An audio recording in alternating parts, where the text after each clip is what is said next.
You think slavery ended in the 19th century. You are wrong. Slavery didn't end, it just evolved. It became efficient. It became invisible. The old masters used whips and chains to force labor. The new masters use algorithms, dopamine, and comfort to manufacture consent. The perfect slave isn't the one in chains, screaming for freedom.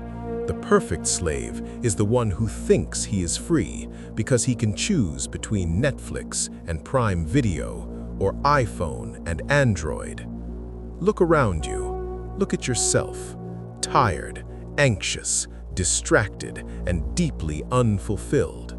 You have dreams, but no energy to chase them. You have ambition, but you are paralyzed by cheap entertainment. Do you really think this is natural? Do you think this is just how life is? No, this state of existence was engineered. You are the victim of the most sophisticated psychological warfare campaign in human history. A war designed not to kill you, but to pacify you, to turn a dangerous, ambitious predator into a docile, obedient consumer. Today, we are not talking about money, we are talking about your soul.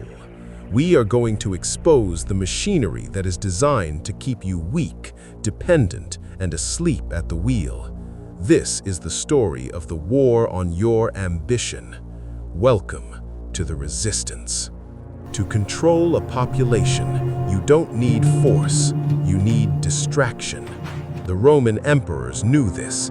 They called it bread and circuses.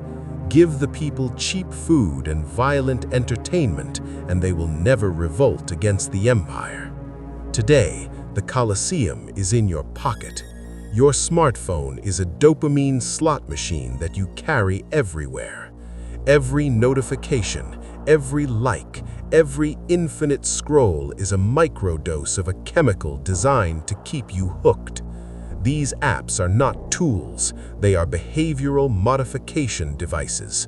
They were built by neuroscientists to hijack your brain's reward system. Think about it. What happens when you try to work on your dreams? You sit down, and within 5 minutes the urge hits. Just one check of Instagram, just one quick video. 2 hours later, you hate yourself. That isn't lack of willpower. That is your primitive brain losing a fight against a billion-dollar algorithm that knows your weaknesses better than you do. They have monetized your attention span. They are mining your focus like it's a natural resource. The system doesn't want you focused for 4 hours deep working on your business. The system wants you fragmented, clicking every 30 seconds, watching ads and generating data. A focused man is dangerous. A distracted man is profitable. But distraction is only half the battle. To ensure total obedience, you must also be physically and mentally weak.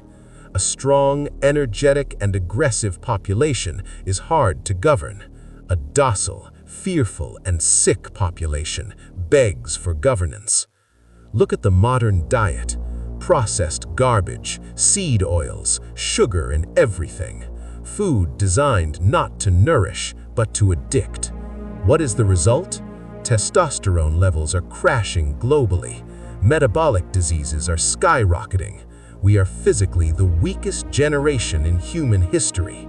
How can you fight the system when you don't even have the energy to climb a flight of stairs? Then there is the fear machine. Turn on the news. It's a 24/7 cycle of crisis, pandemic, war, and economic collapse. Why? Because fear triggers your amygdala, the lizard brain.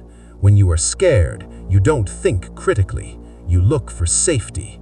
You look for a savior. You look to the system to protect you. And finally, the ultimate pacifier, the normalization of mediocrity. Society tells you it's okay to be weak. It's okay to be hypersensitive. It tells you that ambition is toxic. They have weaponized comfort.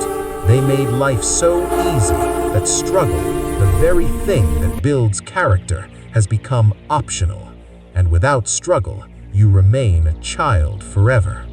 So, what is the end product of this system? Look in the mirror. The end product is the NPC, the non-player character, someone who follows the script written by someone else.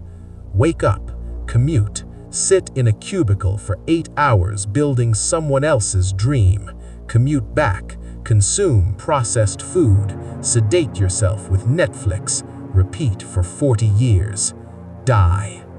You are not living a life, you are running a machine. You are a battery fueling a machine that doesn't care about you. You have traded your potential for safety. You have traded your freedom for comfort. Benjamin Franklin once said, "Many people die at 25 and aren't buried until they are 75. Is that you? The greatest tragedy is not failure. The greatest tragedy is never even trying because you were too comfortable, too distracted, or too scared. The system has convinced you that you are small, that you are incapable, and that you need permission to be great. That is the lie that keeps the pyramid standing. If you are still watching this, it means a part of you is still alive. A part of you knows that this is not what you were made for. The good news is, the cage door is unlocked. It always has been. You just have to be strong enough to push it open. The path out of the matrix is not easy. It requires a declaration of war against your own comfort. Step 1. Reject cheap dopamine. Starve the algorithms. Reclaim your attention span. If you cannot sit alone in a room for an hour with just your thoughts, you are a slave. Step 2. Embrace voluntary hardship. Lift heavy weights. Learn a difficult skill. Do things that suck. Physical strength and discipline are the foundation of mental strength. When you build a body that is capable of violence but choose peace, you gain a confidence that the system cannot take away. The world wants you weak.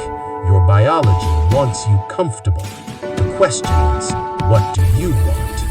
The war for your mind is happening right now. You can either be a casualty of comfort or a soldier of ambition. The choice is yours.